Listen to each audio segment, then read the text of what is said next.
Advance MPSC या YouTube चॅनलला subscribe करा आणि आमचे लेटेस्ट व्हिडिओ बघण्यासाठी नोटिफिकेशन बेलला प्रेस करण्याची विसरू नका. नमस्कार मित्रांनो, ॲडव्हान्स एम-पी-एस-सी या डिजिटल प्लॅटफॉर्मवर आपले सर्वांचे स्वागत आहे. बघा, आपण महत्त्वाच्या घटनादुरुस्त्या ही सिरीज आपण बघत आहोत आणि या सिरीजचा हा आपला दुसरा भाग आहे. पहिल्या भागामध्ये आपण भाग 1 मध्ये आपण बऱ्याच महत्त्वाच्या घटनादुरुस्त्या कव्हर केलेल्या आहेत.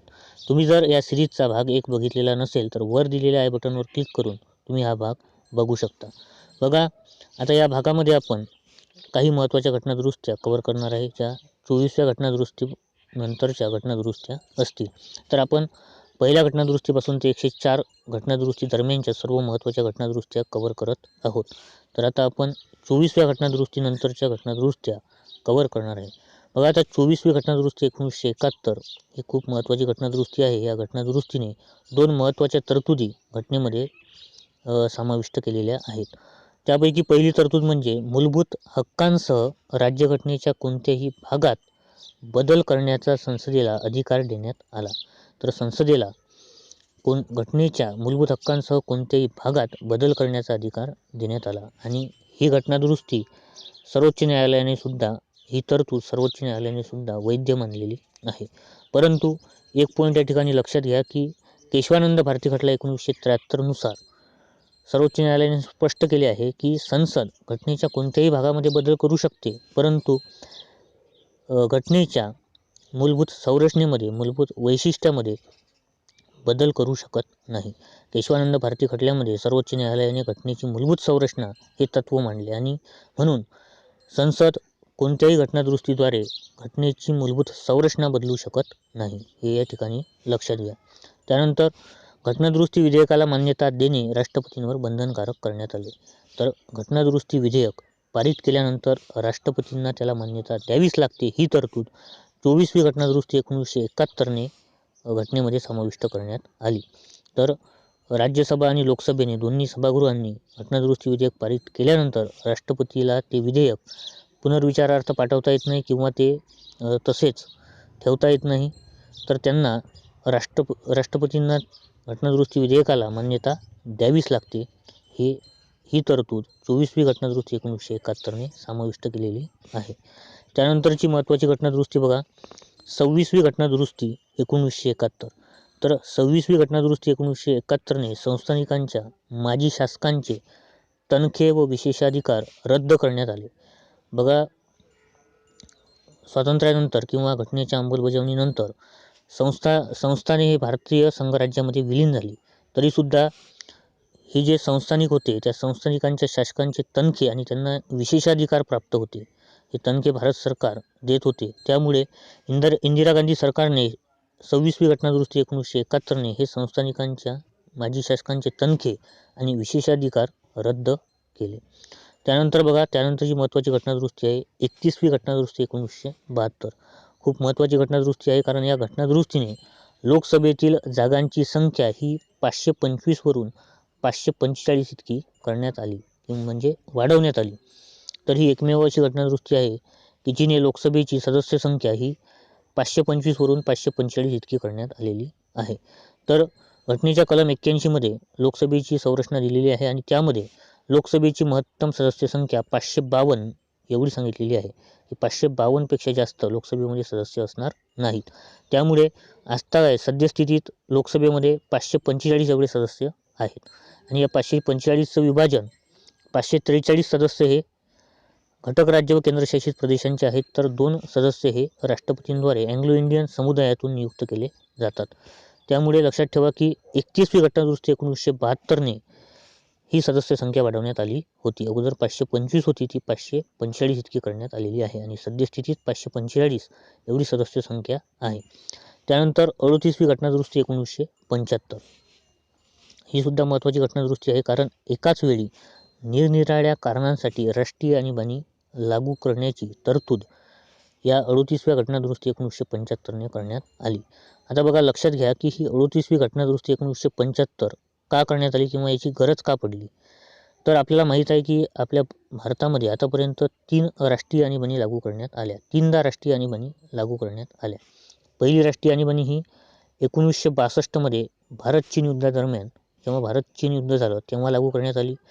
दुसरी आणीबाणी ही 1971मध्ये जेव्हा भारत पाकिस्तान युद्ध, बांगलादेश निर्मिती युद्ध जेव्हा झालं तेव्हा आणीबाणी लागू करण्यात आली.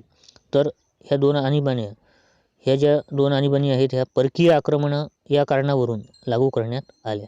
तर आता ही 1971ची जी राष्ट्रीय आणीबाणी आहे तर ही आणीबाणी 1977पर्यंत लागू होती, हे लक्षात घ्या. 1971 पासून ते 1977 पर्यंत ही आणीबाणी लागू होती. आणि आपल्याला जी आणीबाणी माहीत आहे, जी सर्वात प्रसिद्ध आणीबाणी आहे, जी 25 जून 1975 या दिवशी लावण्यात आली होती, अंतर्गत अशांतता या कारणावरून जी आणीबाणी लावण्यात आली होती 25 जून 1975. तर ही आणीबाणी जेव्हा लागू केली तेव्हा ही 1971ची आणीबाणी परकीय आक्रमण या कारणावरून लावलेली होती. तर ही आणीबाणी लागू होतीच आणि तेव्हाच ही दुसरी आणीबाणी सुद्धा लागू करण्यात आली. म्हणजे सांगायचं काय तर एकाच वेळी ह्या दोन आणीबाणी वेगवेगळ्या कारणावरून लागू करण्यात आल्या. ॲट ए टाईम ह्या दोन आणीबाणी देशामध्ये लागू होत्या. त्यामुळे ही आणीबाणी वैध ठरवण्यासाठी ही घटनादुरुस्ती करण्यात आली. कोणती? 38वी घटनादुरुस्ती 1975. त्यामुळे देशामध्ये एकाच वेळी निरनिराळ्या कारणांसाठी राष्ट्रीय आणीबाणी लागू करता येते. आणि ही घटनादुरुस्ती आत्तासुद्धा लागू होते. आतासुद्धा ही घटनादुरुस्ती आहे. त्यामुळे 3 कारणांसाठी आणीबाणी लागू करण्यात येते: युद्ध, परकीय आक्रमण आणि अंतर्गत अशांतता. आता सशस्त्र उठाव हा शब्द टाकण्यात आला. तर या 3 कारणावरून आणीबाणी लागू करण्यात येते. तर या तिन्ही कारणावरून ॲट ए टाईम आणीबाणी लागू करता येऊ शकते, हे या ठिकाणी लक्षात घ्या. तर ही तरतूद आहे 38वी घटनादुरुस्ती 1975ने टाकलेली आहे.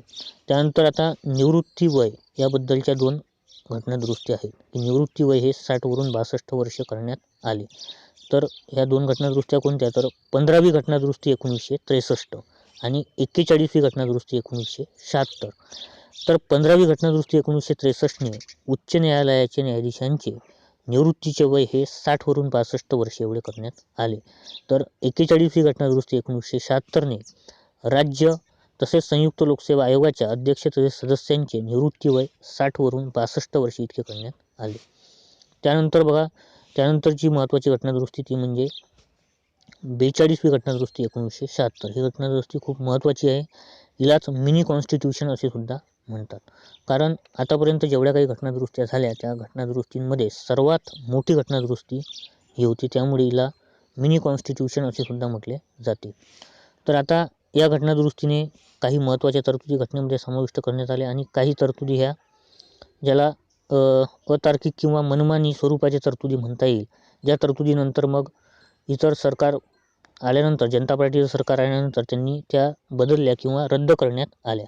आता आपण दोन्ही प्रकारच्या तरतुदी बघूया की ज्या महत्त्वाच्या तरतुदी आहेत आणि ज्या तरतुदी महत्त्वाच्या होत्या परंतु त्या मनमानी स्वरूपाच्या असल्यामुळे त्या बदलण्यात आल्या, एक तर त्या रद्द करण्यात आल्या. अशा तरतुदी ज्यावर आयोग प्रश्न विचारू शकतो. तर आता बघा, सरनामा. या सरनाम्यामध्ये 3 शब्द ॲड करण्यात आले. तर सरनाम्यामध्ये 42वी घटनादुरुस्ती 1976ने समाजवादी, धर्मनिरपेक्ष आणि एकात्मता हे 3 शब्द ॲड करण्यात आले. तर सरनाम्यामध्ये आतापर्यंत एकदाच दुरुस्ती करण्यात आलेली आहे आणि तीसुद्धा 42वी घटनादुरुस्ती 1976ने, ज्याद्वारे समाजवादी, धर्मनिरपेक्ष आणि एकात्मता हे 3 शब्द ॲड करण्यात आले. त्यानंतर घटनेमध्ये 2 भागांचा समावेश करण्यात आला. तर मूळ घटनेमध्ये 22 भाग होते. तर 2 भाग या 42व्या घटनादुरुस्तीने नव्याने ॲड करण्यात आले. एक म्हणजे भाग 4A, ज्याद्वारे मूलभूत कर्तव्यांचा समावेश घटनेमध्ये करण्यात आला आणि दुसरा म्हणजे भाग 14A, ज्याद्वारे न्यायाधिकरणे हा भाग घटनेमध्ये ॲड करण्यात आला. तर भाग 4A हा नवीन भाग, ज्यामध्ये मूलभूत कर्तव्ये घटनेमध्ये समाविष्ट करण्यात आली. तर 10 मूलभूत कर्तव्ये 42व्या घटनादुरुस्तीने समाविष्ट करण्यात आली आणि एकच कलम ॲड करण्यात आले. कलम 51A हे कलमसुद्धा घटनेमध्ये ॲड करण्यात आले भाग 4A मध्ये आणि त्यामध्ये 10 मूलभूत कर्तव्ये ॲड करण्यात आली. स्मॉल a to j अशी 10 मूलभूत कर्तव्ये त्या ठिकाणी ॲड करण्यात आली. त्यानंतर भाग 14A सुद्धा ॲड करण्यात आला. भाग 14A काय आहे तर न्यायाधिकरणे, आणि त्यामध्ये 2 कलमांचा समावेश करण्यात आला. 323A ते 323B या 2 कलमांचा त्यामध्ये समावेश करण्यात आला. आता 323A हे कलम कशाबद्दल आहे, तर 323A मध्ये जे काही प्रशासकीय न्यायाधिकरणे आहेत, तर प्रशासकीय न्यायाधिकरणे स्थापन करण्याचा अधिकार संसदेला देण्यात आला. 323A या कलमाने प्रशासकीय न्यायाधिकरणे स्थापन करण्याचा अधिकार संसदेला देण्यात आला. तर 323B आणि इतर बाबींसाठी न्यायाधिकरणे स्थापन करण्याचा अधिकार संसद तसेच राज्य विधिमंडळांना देण्यात आला. त्यानंतर मार्गदर्शक तत्त्वे, तर 4 महत्त्वाची मार्गदर्शक तत्त्वे या घटनेमध्ये ॲड करण्यात आली. 39F, त्यानंतर 39A, 43A आणि 48A. 39F, 39A, 43A आणि 48A. आता 39F मध्ये काय तरतूद आहे, तर 39F आहे बालकांना निरामय पद्धतीने व मुक्त व प्रतिष्ठापूर्ण वातावरणात विकास व संधी देण्यात याव्यात अशी तरतूद राज्यसंस्था करेल अशी तरतूद करण्यात आली. 39A ने समान न्याय व मोफत कायदेविषयक सहाय्य ही तरतूद करण्यात आली. त्यानंतर 43A ने कामगारांना व्यवस्थापनामध्ये, कंपन्यांच्या व्यवस्थापनामध्ये सहभाग हे 43A ने टाकण्यात आले. त्यानंतर 48A ने पर्यावरणाचे संरक्षण व संवर्धन ही 4 मार्गदर्शक तत्त्वे 42व्या घटनेमध्ये समाविष्ट करण्यात आली. त्यानंतर खूप महत्त्वाची तरतूद म्हणजे राज्यसूचीतील 5 विषय हे समवर्ती सूचीत टाकण्यात आले. तर राज्यसूचीमधील 5 विषय हे समवर्ती सूचीमध्ये टाकण्यात आले. आता कोणते 5 विषय टाकण्यात आले ते सुद्धा आपण बघूया. तर या ठिकाणी मी त्या विषयांचे क्रमांक जे समवर्ती सूचीमध्ये टाकलेले आहेत, तर हे समवर्ती सूचीतील क्रमांक आहेत 11A, 17A आणि 17B असे. तर हे 5 विषय राज्यसूचीतून समवर्ती सूचीमध्ये टाकण्यात आले. आता मूळ घटनेमध्ये समवर्ती सूचीमध्ये 47 विषयांचा समावेश होता. त्यानंतर या 42वी घटनादुरुस्तीने 5 विषय टाकण्यात आले, म्हणजे आत्ता 52 विषय समवर्ती सूचीत आहेत. तर 11A आहे न्यायव्यवस्थेचे प्रशासन, परंतु कोणत्या न्यायव्यवस्थेचे, तर सर्वोच्च न्यायालय व उच्च न्यायालय वगळता सर्व न्यायालयांचे संघटन व संरचना यांचे प्रशासन. सर्वोच्च व उच्च न्यायालय वगळता जेवढे काही न्यायालय आहेत त्या सर्व न्यायालयांचे संघटन व संरचना यांचे प्रशासन करण्याचा हा विषय समवर्ती सूचीमध्ये टाकण्यात आला आहे. 11A त्याचा क्रमांक आहे. त्यानंतर 17A वने, 17B वन्य प्राणी व पक्षी यांचे संरक्षण हा विषय. त्यानंतर 20A लोकसंख्या नियंत्रण व कुटुंब नियोजन. त्यानंतर 33A वजन व मापे परंतु मानदंड प्रस्थापित करणे वगळता. बघा आता वजन व मापे हा जो विषय आहे हा संघसूचीमध्ये सुद्धा आहे, परंतु संघसूचीमध्ये मानदंड प्रस्थापित करणे, वजन व मापे मानदंड प्रस्थापित करणे हा विषय आहे. तर समवर्ती सूचीमध्ये वजन व मापे मानदंड प्रस्थापित करणे वगळता असा विषय आहे, हे या ठिकाणी लक्षात घ्या. तर ह्या काही महत्त्वाच्या तरतुदी होत्या. त्यानंतर आता 42व्या घटनादुरुस्तीच्या ज्या मनमानी स्वरूपाच्या तरतुदी होत्या, ज्यामध्ये बदल करण्यात आला किंवा त्या रद्द करण्यात आल्या, अशा तरतुदी बघूया. तर मंत्रिमंडळाचा सल्ला राष्ट्रपतींवर बंधनकारक या घटनादुरुस्तीने करण्यात आला होता, की जो काही मंत्रिमंडळ सल्ला देईल तो सल्ला हा राष्ट्रपतींवर बंधनकारक असेल. त्यानंतर घटनादुरुस्तीला न्यायिक पुनर्विलोकनाच्या व्याप्तीबाहेर टाकण्यात आले होते, की घटनादुरुस्तीला न्यायालयात आव्हान देता येणार नाही अशी तरतूदसुद्धा 42व्या घटनादुरुस्तीने करण्यात आली होती. तसेच लोकसभा व विधानसभा यांचा कार्यकाळ 5 वर्षावरून 6 वर्षे एवढा वाढवण्यात आला होता. म्हणजे आता जो लोकसभा व विधानसभेचा कार्यकाळ आहे हा 5 वर्षावरून 6 वर्षे एवढा वाढवण्यात आला होता. राष्ट्रपती राजवटीचा कालावधी हा 6 महिन्यावरून 1 वर्ष वाढवण्यात येईल अशी तरतूद करण्यात आली होती. म्हणजे राष्ट्रपती राजवटीचा कालावधी हा एकावेळी 6 महिन्याने वाढवता येतो आणि असा हा 3 वर्षांपर्यंत वाढवता येतो, परंतु हा 6 महिने न वाढवता 1 वर्षाने वाढवता येईल अशी तरतूद या 42व्या घटनादुरुस्तीने करण्यात आली होती. आणि शेवटची महत्त्वाची म्हणजे अखिल भारतीय न्यायिक सेवा अशी ही 4थी अखिल भारतीय सेवासुद्धा 42व्या घटनादुरुस्तीने निर्माण करण्यात आली होती. मग आतापर्यंत म्हणजे 3 अखिल भारतीय सेवा आहेत. तर 42व्या घटनादुरुस्तीने आणखी एक अखिल भारतीय सेवा म्हणजे अखिल भारतीय न्यायिक सेवा ही सुद्धा निर्माण करण्यात आली होती, परंतु ती नंतर रद्द करण्यात आली. तर अखिल भारतीय न्यायिक सेवा ही सुद्धा 42व्या घटनादुरुस्तीने निर्माण करण्यात आली होती. त्यानंतरची महत्त्वाची घटनादुरुस्ती 44वी घटनादुरुस्ती 1978. तर हिच्या ज्या महत्त्वाच्या तरतुदी आहेत त्या बघूया. तर मंत्रिमंडळाने एकदा दिलेला सल्ला पुनर्विचारार्थ परत पाठवण्याचे अधिकार राष्ट्रपतींना देण्यात आले.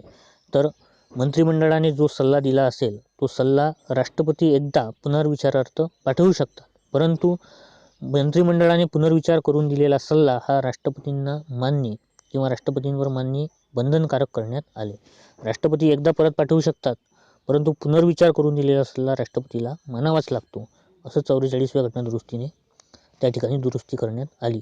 त्यानंतर महत्त्वाची एक तरतूद म्हणजे राष्ट्रीय आणीबाणी संदर्भात अंतर्गत अशांतता याऐवजी सशस्त्र बंडाळी किंवा सशस्त्र उठाव असा शब्द प्रयोग करण्यात आला.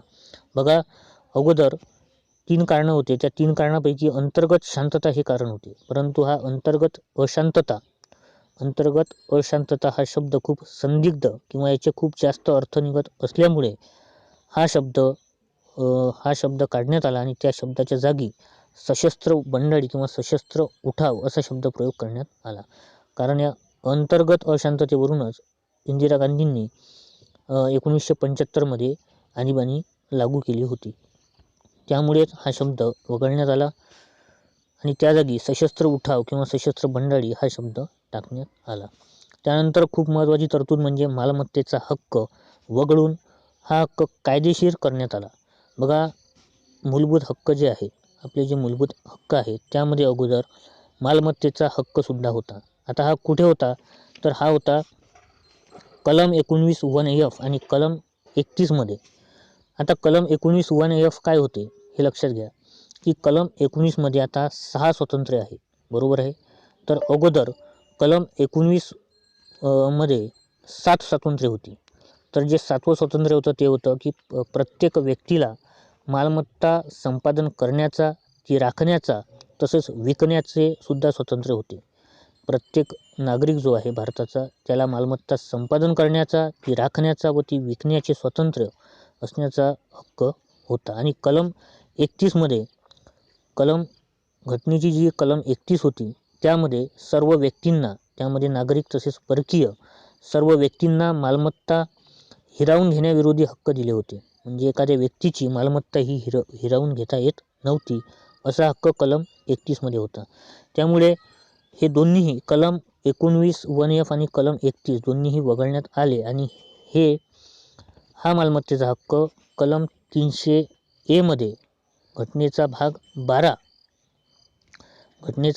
आणि त्यामध्ये कलम 300(a) टाकण्यात आली आणि हा हक्क आता कायदेशीर करण्यात आला. आणि सर्वोच्च न्यायालयाने असे सुद्धा स्पष्ट केले आहे की हा जो मालमत्तेचा हक्क आहे आता हा हक्क मूलभूत संरचनेचा भाग नाही, घटनेच्या मूलभूत संरचनेचा तो भाग नाही.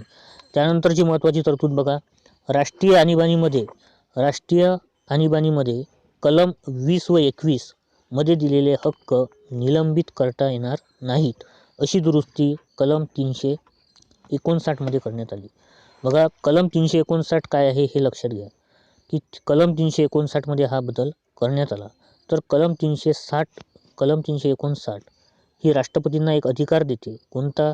तर राष्ट्रीय आणीबाणी दरम्यान राष्ट्रपती आदेशाद्वारे मूलभूत हक्काची अंमलबजावणी करण्याचा हक्क निलंबित करू शकतात. म्हणजे आपल्या मूलभूत हक्काचे जर उल्लंघन झाले तर त्याच्या निलंबनाचा हक्क म्हणजे घटनात्मक उपाययोजनेचा हक्क ते त्या ठिकाणी निलंबित करू शकतात. म्हणजे आपल्याला न्यायालयात जाता येणार नाही जेव्हा राष्ट्रीय आणीबाणी सुरू असेल तेव्हा. तर मूळ घटनेमध्ये कोणत्याही मूलभूत हक्काबद्दल राष्ट्रपती आदेश काढू शकत होते. म्हणजे राष्ट्रीय आणीबाणी सुरू आहे तर ते राष्ट्रीय आणीबाणी सुरू असताना राष्ट्रपती आदेश काढू शकतात की संबंधित हक्क हा त्याच्या अंमलबजावणीचा हक्क हा निलंबित झालेला आहे, असा आदेश ते काढू शकतात. परंतु आता 44वी घटनादुरुस्ती 1978ने कलम 20 व कलम 21 मध्ये दिलेले हक्क निलंबित करता येणार नाहीत. राष्ट्रपतीला ते हक्क निलंबित करता येणार नाहीत. म्हणजे कलम 20 आणि 21 मधले हक्क कधीही निलंबित करता येत नाहीत. कलम 20 मध्ये काय आहे तर कलम 20 मध्ये आहे अपराधाच्या दोषसिद्धीबाबत संरक्षण आणि कलम 21 मध्ये जीवित व व्यक्तिगत स्वातंत्र्याचा हक्क. तर हे हक्क कधीही हिरावून घेतले जाऊ शकत नाहीत, अशी दुरुस्ती ही 44वी घटनादुरुस्ती 1978ने करण्यात आली. तर बघा, ह्या काही होत्या महत्त्वाच्या घटना दुरुस्त्या. आता कालचा जो भाग होता भाग 1 जो होता त्या भाग 1 मध्ये एक करेक्शन आहे बघा, की या ठिकाणी 23वी घटना दुरुस्ती आहे, तर या ठिकाणी 13वी घटना दुरुस्ती असं झालं होतं. तर ती 13वी नाही तर 23वी घटना दुरुस्ती 1969 आहे, ज्याद्वारे लोकसभा आणि राज्य विधानसभांमध्ये SC ST यांचं आरक्षण व अँग्लो इंडियन लोकांना विशेष प्रतिनिधित्व यांचा कालावधी जो आहे तो 10 वर्षांनी प्रत्येक वेळेस वाढवण्यात आलेला आहे. तर त्याबद्दलच्या घटना दुरुस्ती आहेत. 8वी घटना दुरुस्ती 1960, 23वी घटना दुरुस्ती 1969, 45वी घटना दुरुस्ती 1980, 62वी घटना दुरुस्ती 1989, 79वी घटना दुरुस्ती 1999, 95वी घटना दुरुस्ती 2009 आणि 104वी घटना दुरुस्ती 2019. तर ही 23वी घटना दुरुस्ती आहे, या ठिकाणी लक्षात घ्या, 13वी नाही. तर बघा, अशा होत्या ह्या महत्त्वाच्या घटना दुरुस्त्या. बघा, तुम्हाला जर व्हिडिओ आवडला असेल तर व्हिडिओला नक्की लाईक करा, तसेच आमच्या चॅनलला सबस्क्राईब करा आणि बाजूला दिलेल्या नोटिफिकेशन बेलला सुद्धा प्रेस करण्याची विसरू नका, जेणेकरून तुम्हाला नवीन पार्टची नेक्स्ट पार्टची नोटिफिकेशन वेळोवेळी मिळत राहील. चला तर मग पुढील पार्टमध्ये भेटूयात. धन्यवाद.